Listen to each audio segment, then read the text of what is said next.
शर्टा बेच रहे हैं मनसर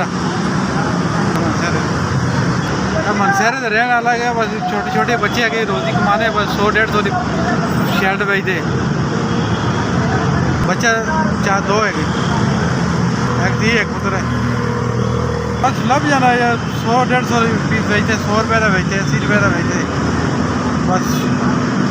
आजकल महंगाई इतनी हो गई जिसका अंदाजा कोई नहीं बन जाती 500-700 रुपये दिहाड़ी बन जाती है तो 70-80 रुपये का जो नाश्ता होता है 150-200 की रोटी होती है दिन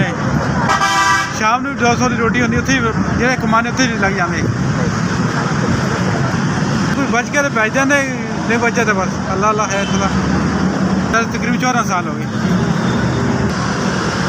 यार बस ही होने बाहर माल लेके ना बेचते ना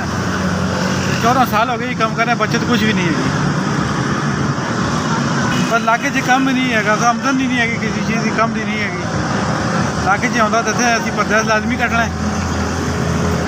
छोटे छोटे बच्चे यार उन्होंने रोजगार वास्ते इत्थे ही आना पैंदा पंजाब च इत्थे ही मजदूरी करनी होती है तो उत्थे तो कुछ भी नहीं पहाड़ी इलाका है उत्थे की है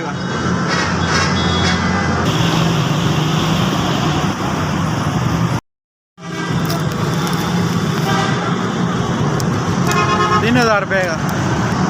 जिन्हें 3000 रुपये दे अल्लाह ने कारोबार च बरकत पावे अल्लाह बहुत ही रिज़्क देवे अल्लाह ने बड़ी यादी करे असें गरीबों का शुक्र अदा करें गरीब आदमी का शुक्र अदा करें साढ़े गरीबों का ख्याल किया तंदुरुस्ती देवे सेहत देवे अल्लाह बहुत ही देवे गरीब आदमी है मैं दुआवां ही दे सकता पाला हो जिन्हें पैसे भेजे ने SVS थोड़ी मेहरबानी असें गरीबों का पाला की